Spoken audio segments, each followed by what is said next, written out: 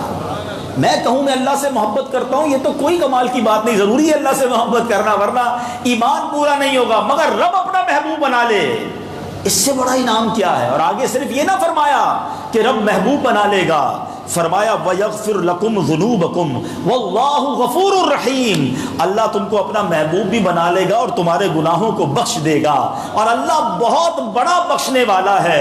سبحان اللہ، سنت رسول کا یہ درجہ ہے۔ بدقسمتی سے آج کل ماشاءاللہ کاروباری لوگ بیٹھے، یہ بڑا پرابلم ہے، اس کو آپ سوچئے بھی اور ایڈریس بھی کیجئے۔ آج لوگ کہتے ہیں یار فرض تو نہیں ہے نا، واجب تو نہیں ہے نا، سنت ہی ہے نا، چلو ٹھیک ہے پھر تو چھوڑ سکتے ہیں۔ معاذ اللہ ثم معاذ اللہ، آج سنت کو ہم نے بڑا آرڈنری لینا شروع کر دیا۔ حج کے سفر پہ جائیں، عمرے کے سفر پر جائیں، لوگ ہم سے ہی مسائل پوچھ رہے ہوتے ہیں، مولانا صاحب بتائیں یہ ضروری تو نہیں کرنا، اگر یہ نہ کریں تو دم تو نہیں ہوگا؟ ارے بھائی دم نہیں ہوگا لیکن سنت تو ہے پیارے آقا کی، بس دم نہیں ہوگا نا پھر ٹھیک ہے۔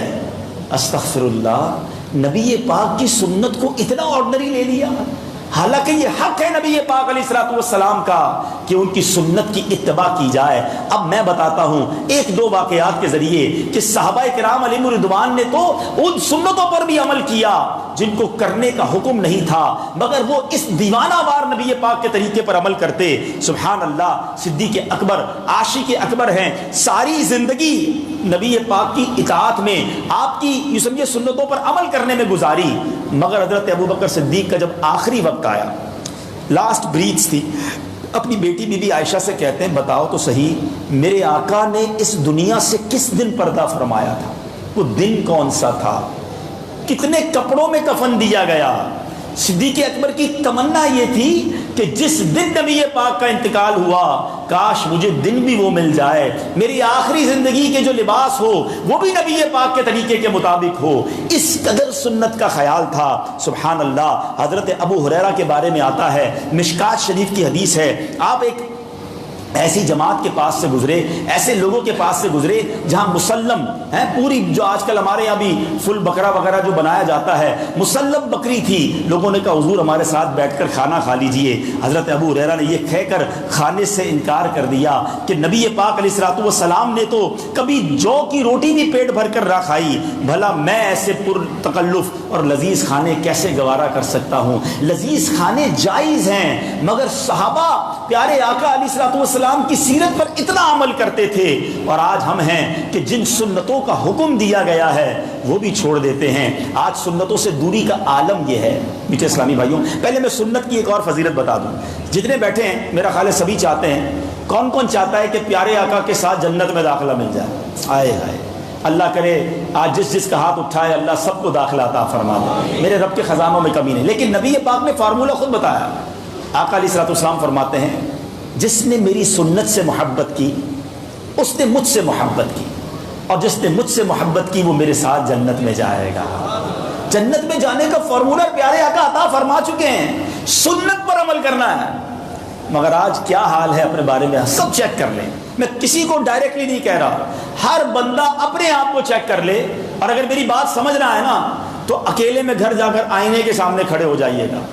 آج حال یہ ہے کہ کسی نوجوان ماڈرن مسلمان سے ملیں تو سمجھ نہیں آتا کہ سلام کریں یا نہ کریں، کیونکہ چہرے پر تو کوئی نبی پاک کی سنت نہیں ہے، لباس میں بھی کوئی سنت نظر نہیں آ رہی۔ چلو تھوڑی سی بات کرتے ہیں، بات میں پتہ چل جائے گا مسلمان ہے کہ نہیں، تو نہ سلام ہے، نہ دعا ہے، نہ کوئی اسلامی ورڈ ہے، عجیب و غریب باتیں ہیں، گالیاں ہیں، فضول باتیں ہیں۔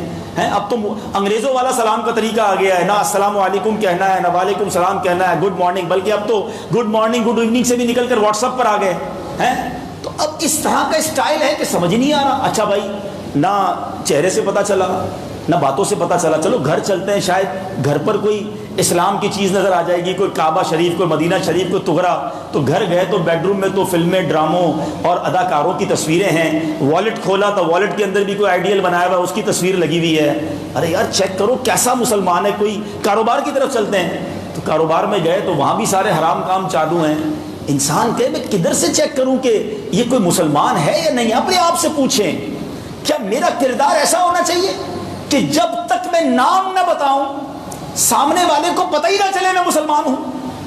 سچی بات یہ ہے، اللہ کرے ایسے مسلمان بن جائیں. شاعر لکھتا ہے نا، فنا اتنا تو ہو جاؤں میں تیری ذات عالی میں، فنا اتنا تو ہو جاؤں میں تیری ذات عالی میں، آقا جو مجھ کو دیکھ لے اس کو تیرا دیدار ہو جائے. ہمیں لاکھوں میں کوئی دیکھے نا تو پہچان لے یہ نبی پاک کا امتی جا رہا ہے، یہ سرکار کا غلام جا رہا ہے. ارے اس کا چہرہ سنتوں والا ہے، اس کا لباس سنتوں والا ہے، یہ کھانا کھاتا ہے تو سنت کے مطابق، یہ بات کرتا ہے تو نبی پاک کا ذکر کرتا ہے، سلام کرتا ہے، اسلامی اصطلاحات استعمال کرتا ہے. ارے حرام دیکھنے سے بچتا ہے، حرام سننے سے بچتا ہے، حرام کھانے سے بچتا ہے. مسلمان اور نبی پاک کا غلام تو ایسا ہونا چاہیے. حق تو یہ ہے نبی پاک علیہ الصلوۃ والسلام کا. اور اگر میری یہ بات سمجھ نہ آئے تو اپنے آپ کو گھر جا کر آئینے کے سامنے کھڑے ہو کر پوچھنا کہ میں اوپر سے لے کر نیچے تک نبی پاک کی کون سی نشانی ہے میرے پاس. میں دل کے دروازے پر دستک دے رہا ہوں آپ کے، کیونکہ میلاد کا مہینہ آنے والا ہے، میرے آقا کی ولادت کا مہینہ آنے والا ہے. آقا کا امتی تو سنتوں پر عمل کرنے والا ہونا چاہیے. اب آتے ہیں نبی پاک کا اس امت پر جو تیسرا حق ہے، اطاعت رسول. پیارے آقا کی کمانڈمنٹس کو فالو کیا جائے.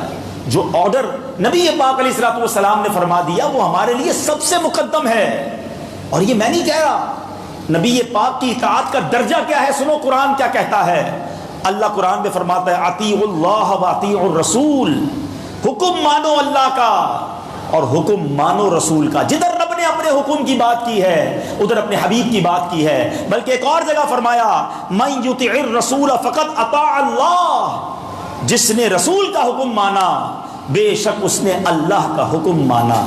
کچھ لوگوں کو اعلیٰ حضرت کی شاعری میں اشکال ہوتا ہے. میں ساتھ ساتھ ذکر رضا اس لیے کرتا جا رہا ہوں کہ بریلی کے تاجدار کا تعارف بھی ہوتا رہے اور ان کا مقام بھی پتہ چلتا رہے. آپ ذرا اس آیت کو دوبارہ سنو، ترجمہ دوبارا سنو اور میرے آقا اعلیٰ حضرت کا شعر دوبارہ سنو. شاید اس شعر کو سن کر کبھی کبھی کنفیوژن بھی ہوتی ہوگی. اعلیٰ حضرت کہتے ہیں من یطع، قرآن کہتا ہے من یطع الرسول فقد اطاع اللہ، جس نے رسول کا حکم مانا بے شک اس نے اللہ کا حکم مانا. اب چلو بریلی کے شہنشاہ کی طرف. کہتے ہیں بخدا خدا کا یہی ہے در، نہیں اور کوئی مفر مکر. بخدا خدا کا یہی ہے در، نہیں اور کوئی مفر مکر. جو وہاں سے ہو یہیں آ کے ہو، جو یہاں نہیں وہ وہاں نہیں. ارے جس سے آقا راضی نہیں ہے اس سے رب بھی راضی نہیں ہے، اور جس سے اللہ کے حبیب راضی ہو جائیں اللہ کے دربار میں بھی وہ مقبول ہو جاتا ہے. تو پتہ چلا پیارے آقا کا حکم ماننا یہ سب سے مقدم ہے. مگر آج ہمیں کئی باتیں پیارے آقا کی معلوم ہیں کہ نبی پاک نے کیا کیا فرمایا، مگر آج کون ہے جو مان رہا ہے. آقا نے سچ بولنے کا درس دیا، مسلمان جھوٹ بول رہا ہے. آقا نے مسلمانوں کو دھوکہ دینے والے کے بارے میں کیا فرمایا، من غش فلیس منا، دھوکہ دینے والا ہم میں سے نہیں ہے. مگر آج ایسا لگتا ہے جس کو دیکھو دھوکہ دے رہا ہے، کوئی جھوٹ بول کر کاروبار کر رہا ہے، کوئی ملاوٹ کر کے کاروبار کر رہا ہے. آج یہ حال ہو گیا کہ ہم مسلمان کہلانے والے اپنے وطن کی دوائیوں کو استعمال کرتے میں ڈر رہے ہوتے ہیں کہ نہیں یار میڈ ان پاکستان دوائی نہیں لینی، باہر کی لے لو، پتہ نہیں کہیں اس میں ملاوٹ نہ ہو رہی ہو. یہ حال ہو گیا ہے کہ کھانے پینے کی چیزوں میں ملاوٹ ہے. ارے چند سکوں کے لیے لوگوں کو دھوکہ دینے والوں، نبی پاک کو کیا منہ دکھاؤ گے. مرنا نہیں ہے، بلکہ پچھلے دنوں تو ایک اسکینڈل پکڑا گیا کہ بلڈ جو لوگوں کو مرتے آخری صورت میں دیا جاتا ہے، بڑی جان جب خطرے میں ہوتی ہے، جب ڈرپ لگائی جاتی ہے خون کی، اس خون میں بھی ملاوٹ کی جا رہی ہے. اللہ اکبر. اپنے آپ ذرا سوچئے کس نبی کے غلام ہیں، کس نبی کے امتی ہیں. ان کی تعلیمات تو یہ ہیں کہ ایک بار ایک غلے والے کے ٹھیلا، ایک غلے والا ایک کاروبار کر رہا تھا. پیارے آقا نے اس غلے کے اس انبار پر، اس پورے ڈھیرے پر اپنا ہاتھ اندر ڈالا، دیکھا اندر سے گیلا تھا. نبی پاک نے فرمایا گیلے کو اوپر کیوں نہیں رکھا، سوکھے کو اوپر کیوں رکھا ہے؟ کہا حضور بارش ہوئی تھی اس لیے گیلا ہو گیا. نبی پاک نے فرمایا من غش فلیس منا، دھوکہ دینے والا ہم میں سے نہیں. تو اے میرے میٹھے اسلامی بھائیوں، زندگی میں کبھی نبی پاک کی تعلیمات کو بھولنا نہیں، کیونکہ اطاعت رسول، نبی پاک کی تعلیمات کو فالو کرنا یہ ہم سب پر ضروری ہے. ارے صحابہ کرام نے تو ایسے فالو کیا کہ ایک صحابی رسول نے سونے کی انگوٹھی پہنی تھی، ایک شخص نے نبی پاک کی بارگاہ میں آیا، سونے کی انگوٹھی پہنی تھی، پیارے آقا علیہ الصلوۃ والسلام نے اس شخص کو دیکھا اور فرمایا، آپ نے اس سے انگوٹھی اٹھائی اور زمین پر پھینک دی، نکالی اس کے ہاتھ سے اور زمین پر پھینک دی، اور فرمایا کہ کوئی چاہتا ہے کہ آگ کے انگارے کو اپنے ہاتھ میں ڈالے؟ نبی پاک تو یہ کہہ کر چلے گئے۔ صحابہ نے اس شخص سے کہا کہ انگوٹھی تو اٹھا لو، بیچ کے کوئی اور کام کر لینا، پہننا نہیں مگر کچھ اور کر لینا۔ مگر اس عاشق رسول کا ذہن دیکھیں، وہ کہتے ہیں اب نبی پاک نے جس انگوٹھی کو پھینکا ہے میں اس کو اٹھا نہیں سکتا۔ صحابہ تو یوں پیارے آقا کی بات کو فالو کرتے تھے، حکم پیارے آقا کا آ گیا۔ مگر آج چلیں لگے ہاتھوں اس موضوع پر بھی اگر بات کر لیں تو آج مرد کتنے زیور پہن رہے ہیں۔ یاد رکھیے شریعت میں مرد کو زیور پہننے کی اجازت نہیں ہے، ایک انگوٹھی صرف پہنی جا سکتی ہے، وہ بھی چاندی کی ہو، 4.5 ماشا اپروکسیمیٹلی 4 گرام سے کم چاندی کا وزن ہو، اور ایک ہی نگینہ ہو، بغیر نگینے کی انگوٹھی بھی نہیں پہنی جا سکتی۔ تو جناب آج کل تو اتنے زیور پہنے جا رہے ہیں اور ادھر پہنے جا رہے ہیں کہ کبھی کبھی تو عقل خراب ہو جاتی ہے کہ یہ مرد ہے اور اس نے کہاں کیا کیا لگایا ہوا ہے۔ اللہ کے بندو ایسا نہ کریں، یہ شریعت نہیں ہے، یہ نبی پاک کی تعلیمات نہیں ہے۔ آگ کا انگارہ فرمایا گیا، ارے صبر کر لو، انشاءاللہ جنت میں مردوں کو سونے کے زیورات عطا کیے جائیں گے۔ جس چیز سے یہ روکا گیا ہے نا، اس سے بہترین آلٹرنیٹ جنت میں تیار ہے۔ بے حیا عورتوں سے دوستیاں نہ کرو، غلط عورتوں کے پاس نہ جاؤ، جنتیوں کے لیے حوریں تیار ہیں۔ ادھر شراب اور نشے کے قریب نہ جاؤ، جنت میں اللہ نے شراب طہور تیار کر رکھی ہے۔ ادھر مال کما کر حرام کما کر بڑے بڑے گھر کے سپنے دیکھنا چھوڑ دو، تھوڑے مال پر بھی قناعت کر لو، اللہ نے جنتیوں کے لیے جنتی گھر تیار کر رکھے ہیں۔ اگر آپ دیکھیں نا کہ جس چیز سے شریعت نے مجھے اور آپ کو روکا ہے، اللہ کی رحمت سے اس کا بہترین آلٹرنیٹ رب نے جنت میں تیار کر رکھا ہے۔ تھوڑے ٹائم کی زندگی ہے، گزار لو اس زندگی کو اللہ کی اطاعت میں، اللہ کے حبیب کی اطاعت میں، پھر دیکھو زندگی کتنی زبردست گزرتی ہے۔ اب چلتے ہیں چوتھے حق کی طرف، سبحان اللہ، اور وہ حق ہے محبت رسول، نبی پاک علیہ الصلوۃ والسلام سے محبت کرنا۔ اب آپ کہیں گے یہ حق تو ہم سارے ہی پورا کر رہے ہیں، ذرا رک جائیے، یقیناً آپ سارے پورا کر رہے ہیں، عاشق رسول کوئی نہیں تو وہ مسلمان ہی نہیں ہے۔ مگر آج سوال یہ ہے کہ محبت کا لیول کیا ہونا چاہیے؟ بھائی محبت تو سب کو ہوتی ہے، اپنے بچوں سے بھی ہے، اپنے ماں باپ سے بھی ہے، بچوں کی امی سے بھی ہے، بھائی بہنوں سے بھی ہے، اپنے کاروبار سے بھی ہے، دوستوں کے لیے بھی جان حاضر ہے۔ تو محبت کا تو ایک لیول ہے، مگر نبی پاک سے محبت کتنی ہونی چاہیے؟ پیارے آقا نے خود ارشاد فرمایا، واٹ از دا پیرامیٹر، ذرا غور سے سنیے، بخاری شریف کی حدیث ہے، میرے آقا فرماتے ہیں لا یؤمن احدکم حتی اکون احب الیہ من والدہ وولدہ والناس اجمعین۔ میرے آقا فرماتے ہیں اس وقت تک تم میں سے کوئی کامل مومن نہیں ہو سکتا جب تک میں اس کے نزدیک اس کے والد، اس کی اولاد اور اس کے گھر تمام لوگوں سے زیادہ محبوب ہو جاؤں۔ جتنے بھی لوگ ہیں دنیا میں سب سے زیادہ محبت کرنی ہے تو مدینے والے مصطفیٰ صلی اللہ تعالیٰ علیہ وسلم سے کرنی ہے۔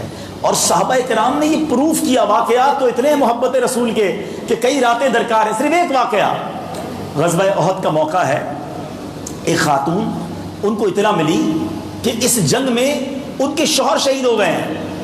مدینے سے آپ نے دیکھا ہوگا احد شریف تھوڑا سا دور ہے، ابھی تو گاڑی میں جلدی پہنچ جاتے ہیں، اس زمانے میں ایک تھوڑا فاصلہ زیادہ تھا، تو وہ دوڑتی ہوئی احد کی طرف گئیں، اور شیطان نے یہ افواہ اڑا دی تھی کہ معاذ اللہ نبی پاک بھی شہید ہو گئے ہیں۔ وہ دوڑتی بھی جا رہی ہیں، کسی نے روک کر کہا کہ اے خاتون تمہیں پتہ ہے تمہارے والد کا انتقال ہو گیا ہے، تمہارے والد شہید ہو گئے ہیں۔ وہ کہتی مجھے اس کی پرواہ نہیں، بتاؤ میرے آقا کیسے ہیں۔ تھوڑا اور آگے گئی، کسی اور نے روک کر کہا کہ تمہیں معلوم ہے تمہارے بیٹے بھی شہید ہو گئے ہیں۔ مجھے اس کی بھی پرواہ نہیں، بتاؤ میرے آقا کیسے ہیں۔ تھوڑا اور آگے گئی، کسی نے کہا تمہیں معلوم ہے تمہارے شوہر بھی شہید ہو گئے ہیں۔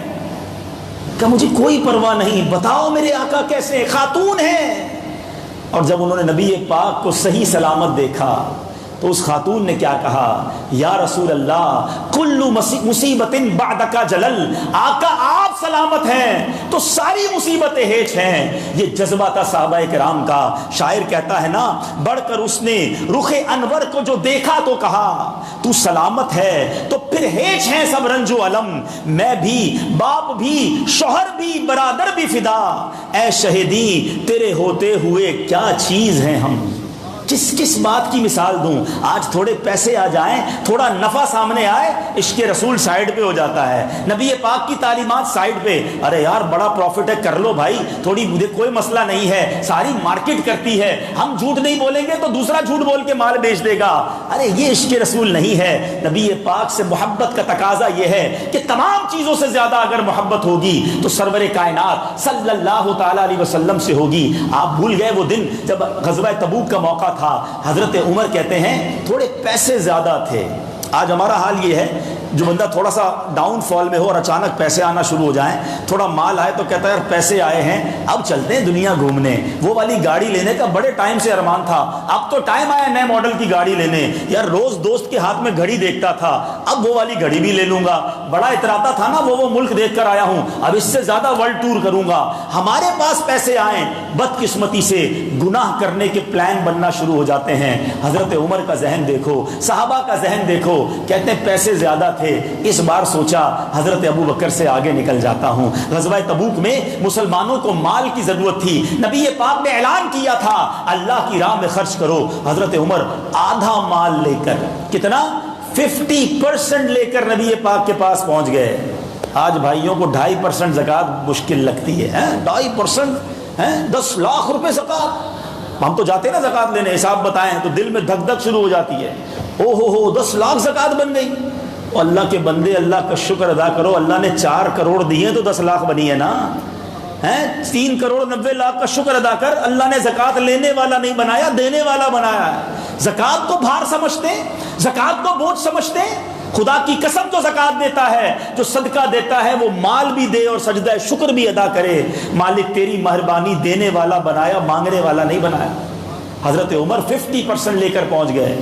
کمپٹیشن دیکھو صحابہ کا بھی کیسا تھا. مال سے محبت کرنے والوں سنو, صحابہ کرام نے ثابت کیا کہ آقا سے بڑھ کر کچھ نہیں. حضرت عمر کہتے ہیں سبھی انتظار کرنے لگے کہ سیدنا ابو بکر صدیق کیا لاتے ہیں. حضرت ابو بکر صدیق آئے, سر پر ایک پوٹلی سی اٹھائی ہوئی ہے, مال لے کر آئے ہیں. نبی پاک کی بارگاہ میں پیش کیا. کہا ابو بکر کیا لائے ہو؟ کہا حضور گھر میں جو کچھ تھا سب لے آیا. اے ابو بکر گھر والوں کے لیے کیا چھوڑا ہے؟ کہ حضور گھر والوں کے لیے اللہ اور اس کا رسول کافی ہے, ایک چیز گھر والوں کے لیے نہ چھوڑی, سب کچھ لے آئے. حدیث ہے نا, لا یؤمن احدکم حتی اکون احب الیہ من والدہ وولدہ والناس اجمعین. سب لوگوں سے زیادہ اگر محبت کرنی ہے تو نبی پاک سے کرنی ہے. یہ ہے نبی پاک کا حق, امت پڑھ کے ان سے محبت کی جائے اور دل و جان سے کی جائے. ٹیسٹ کیجئے کہ کیا واقعی میں اپنے آقا سے اتنی محبت کرتا ہوں, اور اگر نہیں کرتا تو ایمان کامل نہیں ہے. آج اس بیان کے بعد یہ طے کر کے جائیں کہ جب پیارے آقا کی ناموس کی بات آئے, نبی پاک کے نام کی بات آئے, پیارے آقا کی سنت کی بات آئے, ان کے آرڈرز کی بات آئے, وہی سب سے پہلے میرے لیے ہوگا. 5واں حق میرے آقا علیہ الصلوۃ والسلام کا اس امت پر کیا ہے؟ تعظیم رسول, ریسپیکٹ آف رسول اللہ صلی اللہ علیہ وسلم. کمال یہ ہے کہ دنیا میں جو بادشاہ ہوتے ہیں نا, وہ اپنے قوانین خود بناتے ہیں کہ میرے دفتر میں یوں آنا ہے, ڈریس کوڈ یہ ہوگا, طریقہ کار یہ ہوگا, پہلے اپوائنٹمنٹ لوگے, یہاں ویٹنگ روم ہوگا, وہ لوگ خود بناتے ہیں.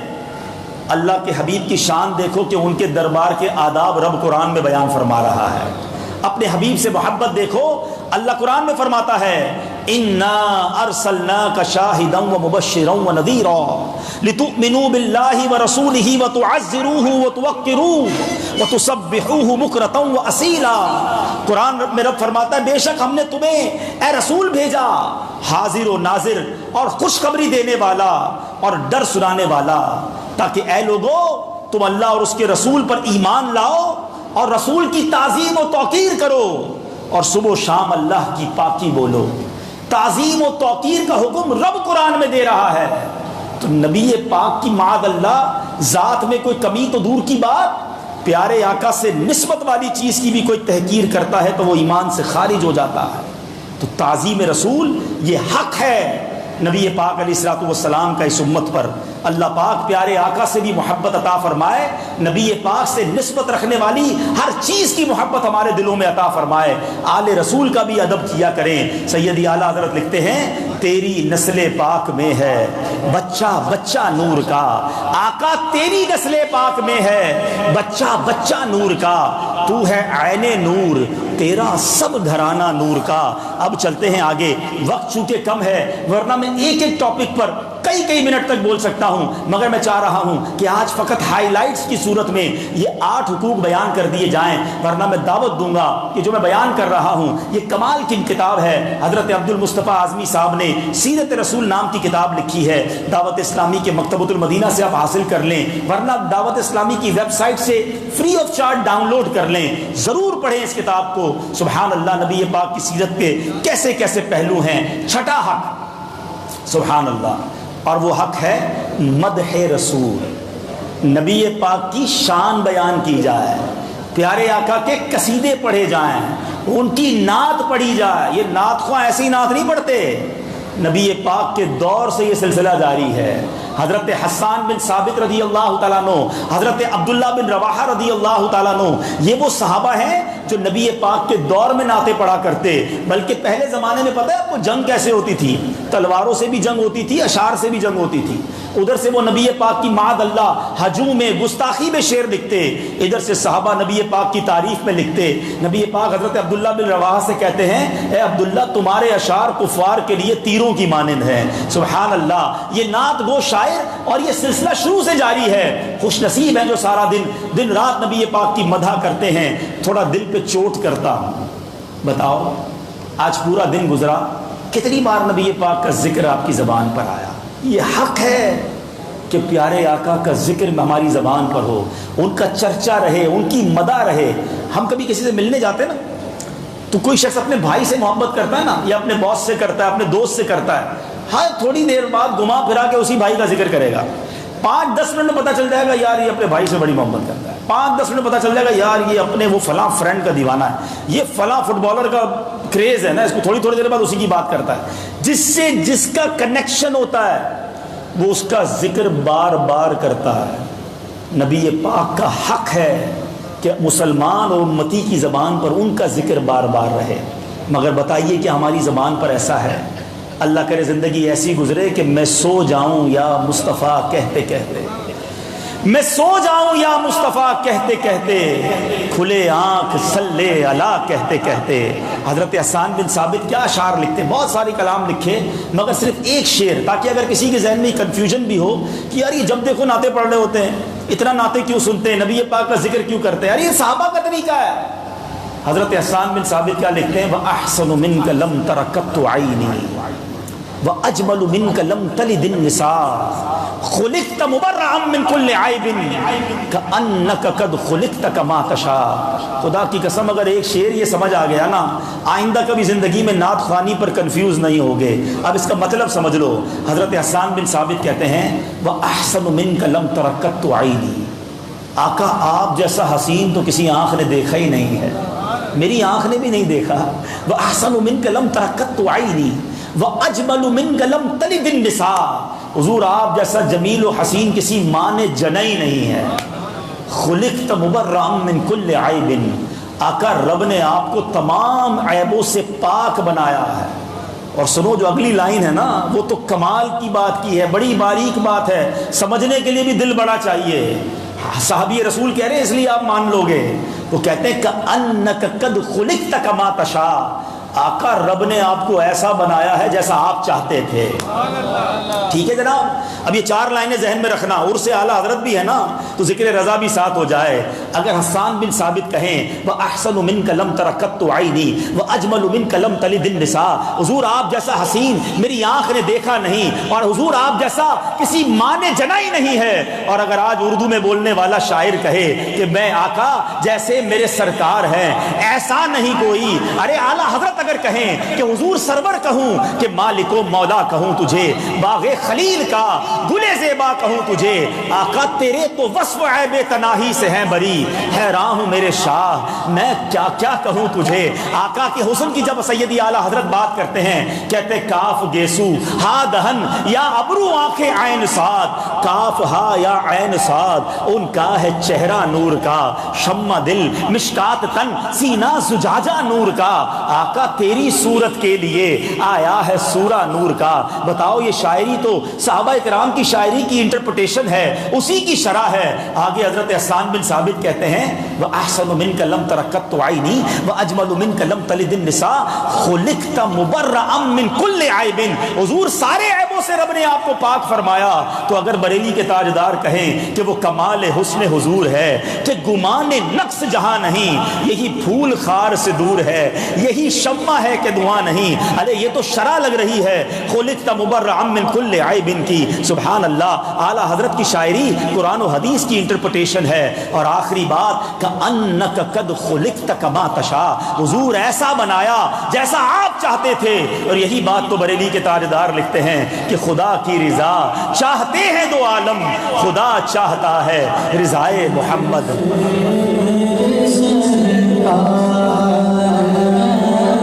مل کر ایسا نہیں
مدح سرائی یہ حق ہے، اس کو سعادت سمجھ کر کیا کریں اور ضرور شریعت کے دائرے میں رہ کر ہونی چاہیے۔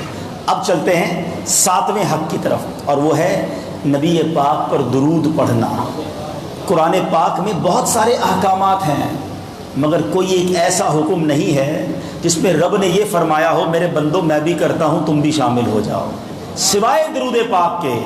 ان اللہ وملائکتہ یصلون علی النبی یا ایھا الذین آمنوا صلوا علیہ وسلموا تسلیما۔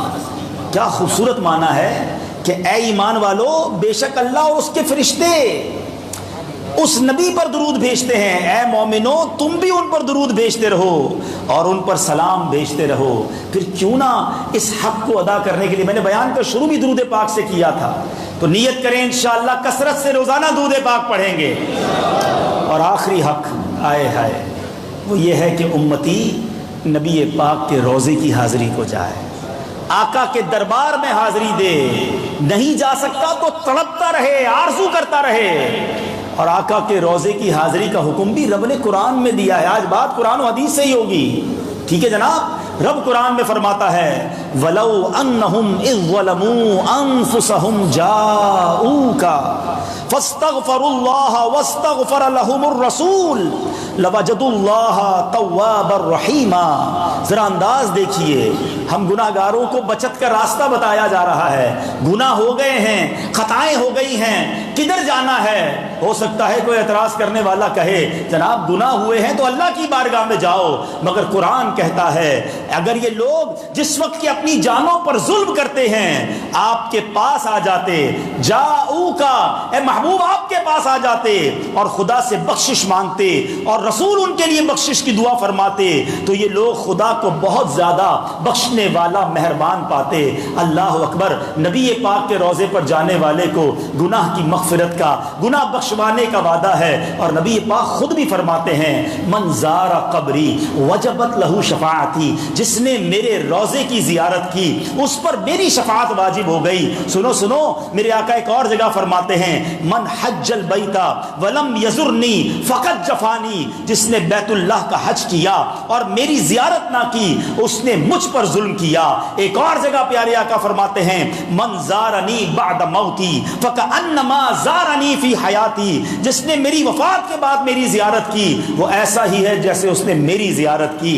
اے مدینے جانے والوں تمہیں مبارک ہو، اور اللہ مجھے اور آپ کو مدینہ پاک سے سچی محبت عطا فرمائے۔ خدا کی قسم دنیا بہت دیکھی ہے، ساری دنیا دیکھنے کے بعد بھی لوگ یہی کہتے نظر آتے ہیں کہ مدینے جیسا شہر دنیا میں کوئی اور نہیں۔ ارے دنیا میں کسی مقام پر ایک بار جاؤ، دو بار جاؤ، اب جی چاہتا ہے کہیں اور چلتے ہیں، وہ دیکھ لیا ہے، مگر مدینہ وہ شہر ہے 1000 بار چلے جائیں بلکہ جتنی بار جائیں تڑپ اور بڑھ جاتی ہے۔ شاعر لکھتے ہیں نا شربت دید نے ایک آگ لگائی دل میں، تپش دل کو بڑھایا ہے بجھانے نہ دیا۔ اللہ اکبر، مدینے نہ جائیں تو عاشق رسول کہاں جائے؟ ارے مدینے کے سوا ہم کدھر جائیں؟ نبی پاک وہاں ہیں، جن کا کلمہ پڑھا وہ آقا وہاں ہیں، جنہوں نے شفاعت کرنی ہے وہ آقا وہاں ہیں، اور وہ آقا خود بلا رہے ہیں آ جاؤ مدینے۔ فرماتے ہیں نا من زارا قبری وجبت لہ شفاعتی، جس نے میرے روضے کی زیارت کی اس پر میری شفاعت واجب ہو گئی۔ اور میرے آقا تو اور انکریج کرتے ہیں، فرماتے تم میں سے جس سے ہو سکے وہ مدینے میں مرے، کہ جو مدینے میں مرے گا میں اس کی شفاعت کروں گا۔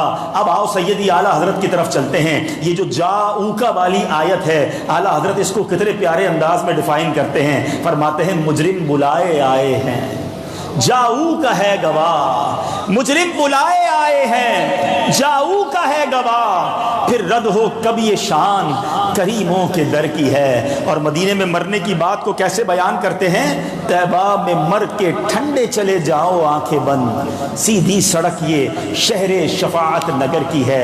اللہ مجھے اور آپ کو سچا عشق مدینہ عطا فرمائے، اور یقین جانیے اگر ان 8 حقوق کو آپ یہ دیکھنا چاہتے ہیں کہ میں کیسے ان 8 حقوق پر عمل کروں، کوئی پرسنالٹی سامنے ہو، کوئی رول ماڈل دیجئے کہ ان 8 حقوق کو پراپرلی جس نے ادا کیا ہو، تو سبحان اللہ، جس امام احمد رضا خان علیہ رحمت الرحمان کی یاد میں آج ہم جمع ہوئے ہیں، یہ وہ رول ماڈل ہیں جنہوں نے نبی پاک کے حقوق کو بہترین انداز میں ادا بھی کیا۔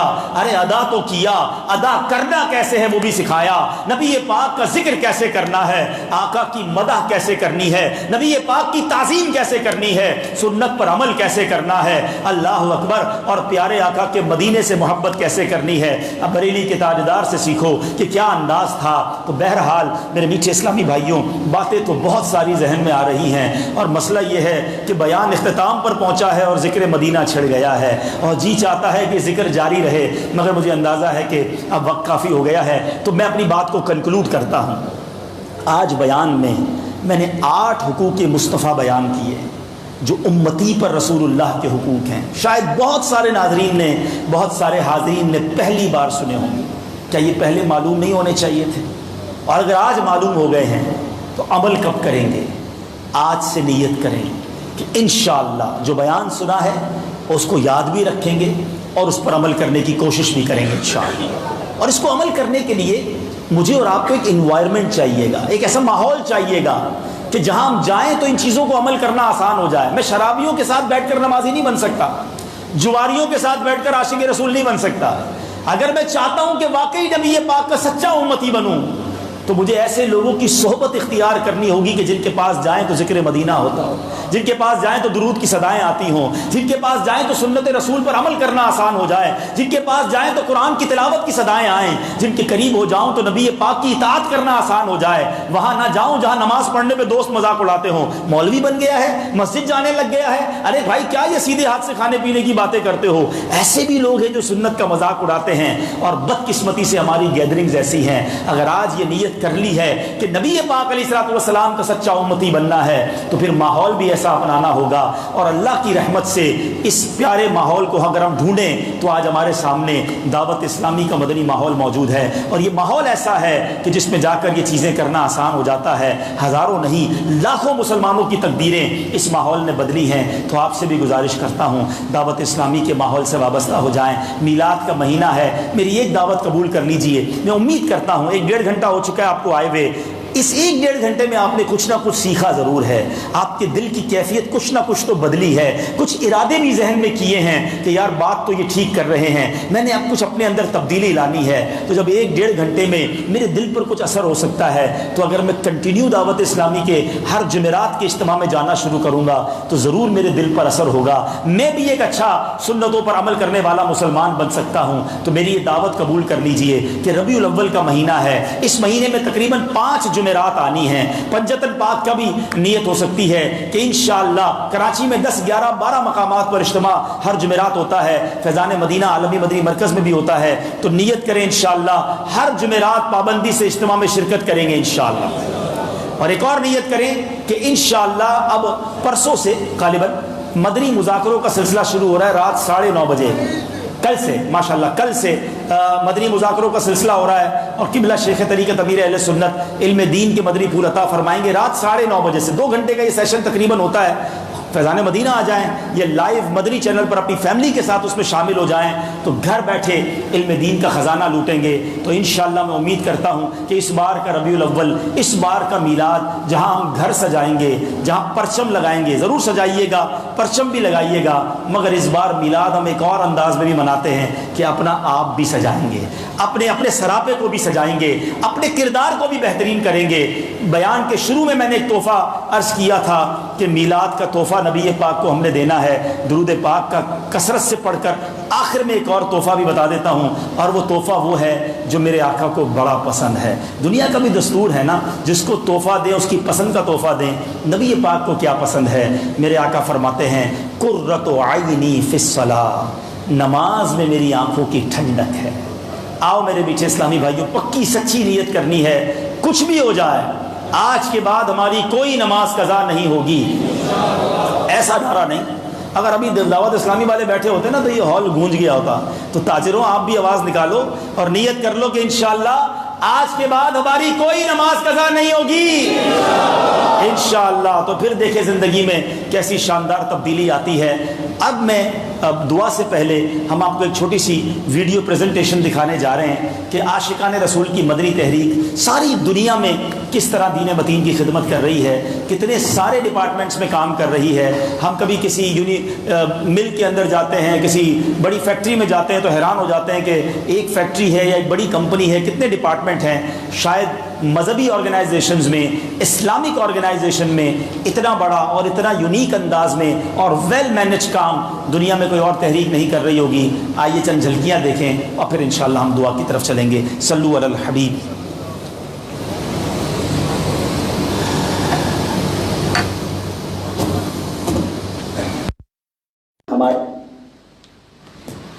دعوت اسلامی الحمدللہ اب تک 106 سے زیادہ شعبہ جات میں سنتوں کی خدمت کر رہی ہے، اور دنیا کا کون سا کونا ہے جہاں ہماری دعوت اسلامی دین متین کی خدمت نہ کر رہی ہو۔ چند منٹوں میں دعوت اسلامی کو بیان کرنے کی کوشش کروں گا، تو بظاہر تو ممکن نہیں، مگر چند شعبہ جات آپ کو بتاتا ہوں۔ الحمدللہ دعوت اسلامی کا وہ شعبہ جو دنیا بھر میں علم دین کی شمع کو روشن کر رہا ہے، میری مراد جامعۃ المدینہ سے۔ ایک دارالعلوم چلانا کسی عالم دین سے پوچھیے وہ کتنا مشکل ہے۔ آپ کی ہماری دعوت اسلامی 616 کے قریب دارالعلوم، جس کو ہم جامعۃ المدینہ کہتے ہیں، اسلامک یونیورسٹی کے طور پہ چلا رہی ہے۔ الحمدللہ ہمارے جامعات میں درس نظامی کے ساتھ ساتھ عصری علوم بھی پڑھائے جاتے ہیں، دنیا کی تعلیم بھی سکھائی جاتی ہے، اور علم دین کی شمع کو روشن بھی کیا جاتا ہے۔ دنیا کے کئی ملکوں میں جامعۃ المدینہ قائم ہیں، پاکستان کے ساتھ ساتھ بنگلہ دیش کے کئی شہروں میں، ہندوستان کے کئی شہروں میں، یو کے میں 9 کے قریب جامعۃ المدینہ بن چکے ہیں، موریشس، موزمبیق، کینیا اور دنیا کے کونے کونے میں دعوت اسلامی جامعۃ المدینہ کے ذریعے ان دین کی شمع کو روشن کیے ہوئے ہیں۔ قرآن پاک کی خدمت کا وہ عظیم بیڑا دعوت اسلامی نے اٹھایا۔ اس وقت دعوت اسلامی کے 2800 سے زیادہ مدرسۃ المدینہ موجود ہیں۔ مدرسۃ المدینہ کرتا کیا ہے؟ یہ شعبے کے اندر ہوتا کیا ہے؟ الحمدللہ اس میں مدنی منوں اور مدنی منیوں کو حفظ و ناظرہ قرآن پاک پڑھایا جاتا ہے بغیر کسی فیس کے۔ آپ جاننا چاہیں گے کہ اب تک دعوت اسلامی کے ان مدرسوں سے کتنے حافظ قرآن اور کتنے ناظرہ پڑھنے والے فارغ ہو چکے ہیں؟ الحمدللہ 80,000 سے زیادہ حافظ قرآن بن چکے ہیں، اور تقریباً 2,41,000 کے قریب بچوں نے، مدنی منوں اور مدنی منیوں نے ناظرہ قرآن پاک ختم کر دیا ہے۔ اس وقت 1,33,000 کے قریب مدنی منع، مدنی منیاں، بچے اور بچیاں قرآن پاک کی مفت تعلیم دعوت اسلامی کی ان مدارس میں حاصل کریں۔ اب بات کرتے ہیں دعوت اسلامی کی وہ کاوش جو ساری دنیا میں ایک گویا دھوم مچائے ہوئے، اور وہ ہے اللہ کے گھر کی تعمیر۔ سبحان اللہ، حدیث پاک کا مضمون ہے جو اللہ کے لیے مسجد بناتا ہے اللہ اس کے لیے جنت میں گھر بناتا ہے۔ آپ جاننا چاہیں گے ہماری دعوت اسلامی کس طرح مساجد کی تعمیر میں اپنی کوششیں کر رہی ہے؟ الحمدللہ کم و بیش سال کی 600 سے زیادہ مسجدیں پوری دنیا میں دعوت اسلامی کی طرف سے بنائی جاتی ہیں۔ اس کا مطلب یہ ہوا کہ اگر سال میں 365 دن ہوتے ہیں تو کم و بیش روز کی 2 مسجدیں دنیا میں کہیں نہ کہیں دعوت اسلامی کے زیر انتظام، یا تو پلاٹ خریدا جا رہا ہوتا ہے یا تعمیر شروع ہو جاتی ہے۔ آپ بھی اگر جنت میں گھر بنانا چاہتے ہیں دعوت اسلامی کے شعبہ کو دام المساجد سے انٹرنیٹ کا دور ہے، اور انٹرنیٹ نے اس دنیا کو گلوبل ولیج بنا کے رکھ دیا ہے۔ الحمدللہ دعوت اسلامی نے اس شعبے میں بھی کمال کا کام کیا، اور بلکہ میں یہ کہوں تو ایسا کام کیا جو اس کی نظیر، جس کی مثال اس سے پہلے نہیں ملتی۔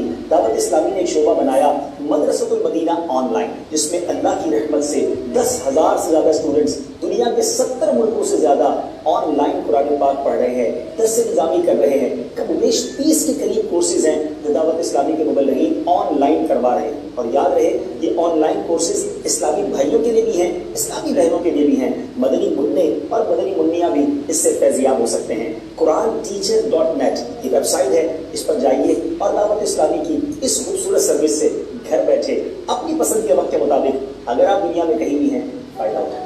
زبردست ڈیمانڈ یہ ہے کہ جناب ہم اپنے بچوں کو اسکول پڑھانا چاہتے ہیں، دنیاوی تعلیم حاصل کرنا چاہتے ہیں، مگر اس کے ساتھ ساتھ وہ عالم دین بھی بن جائے، وہ حافظ قرآن بھی بن جائے، وہ ایک دیندار شخص بھی بن جائے۔ دعوت اسلامی نے اس گیپ کو محسوس کیا، اور اس گیپ کو کور کرنے کے لیے، اس فاصلے کو دور کرنے کے لیے ایک شاندار کاوش کی گئی، ایک شعبہ بنایا گیا جس کا نام ہے دارالمدینہ۔ الحمدللہ اس وقت ملک اور بیرون ملک دعوت اسلامی کے اس شعبے کے یعنی دارالمدینہ کے 75 کے قریب کیمپس بن چکے ہیں، 75 برانچز ہیں، اس میں 63 پاکستان میں ہیں، 12 بیرون ملک میں، دنیا کے کئی ملکوں میں ہیں، اور ان تمام برانچز میں اب تک 18,000 کے قریب اسٹوڈنٹس دنیاوی علوم کے ساتھ ساتھ دینی علوم بھی حاصل کر رہے ہیں۔ وہ مقبول نہیں ہے جب آپ دیکھیں گے کہ انگلش بولنے والا ایک ویل ایجوکیٹڈ انجینئر بھی ہوگا، عالم دین بھی ہوگا، آپ کو ایسے ڈاکٹرز بھی ملیں گے جو زبردست ڈاکٹر بھی ہوں گے، اور انشاءاللہ عالم دین بھی ہوں گے۔ یہ ہے دعوت اسلامی کے اس شعبے یعنی دارالمدینہ کی خوبصورت کام۔ دعوت اسلامی نے میڈیا کی تاریخ میں جو کام کیا ہے، دنیا بھر میں جس کی دھوم ہے، یقیناً آپ بھی اس سے بہت زیادہ فیضیاب ہو رہے ہوں گے۔ میری مراد ہم سب کے مدنی چینل کی ہے۔ مدنی چینل کو کیا آیا ہے؟ گھر گھر میں باہر آ گئی ہے۔ گھر بیٹھ کر علم دین سیکھنا کتنا آسان ہو گیا ہے کہ دنیا میں ایسا پہلے کوئی چینل تھا جس کو دیکھ کر غیر مسلمان ہو جاتے تھے؟ کیا ایسا بھی کوئی چینل آیا تھا کہ جس کو دیکھ کر خوف خدا سے آنسو بہتے ہوں، عشق رسول میں آنکھیں نم ہو جاتی ہوں، یاد مدینہ میں دل تڑپ جایا کرتا ہو؟ مدنی چینل کی برکت سے کئی شرابیوں نے شراب چھوڑی، بے نمازیوں نے نماز پڑھنا شروع کر دی، ماں باپ کے کئی نافرمان ایسے تھے مدنی چینل پر ہونے والے سنت و بڑے بیانات سن کر امیر اہل سنت کے مدنی مذاکروں کی برکت سے ماں باپ کی خدمت گزار بن گئے۔ مدنی چینل کی برکت سے بے شمار اسلامی بہنوں نے پردہ اپنا لیا۔ الحمدللہ یہ چینل دنیا بھر میں کس طرح سنتوں کی خدمت کر رہا ہے شاید اس کی تفصیل بتانے کی حاجت نہیں، جو مدنی چینل دیکھتے ہیں وہ بخوبی جانتے ہیں۔ مگر میرے بیچ اسلامی بھائیوں یہ جاننا ضروری ہے کہ یہ مدنی چینل جس میں 1 منٹ کے لیے بھی کوئی ایڈورٹائزمنٹ نہیں ہے، کوئی بے پردہ عورت نہیں ہے، دنیا کی تقریباً 7 سیٹلائٹس پر دنیا کے کونے کونے میں یہ دیکھا جاتا ہے، اور اب اردو کے ساتھ ساتھ مدنی چینل انگلش اور بنگلہ میں براہ راست اپنی نشریات پیش کرتا ہے۔ اللہ کی رحمت سے دنیا بھر میں اس کی پذیرائی ہے۔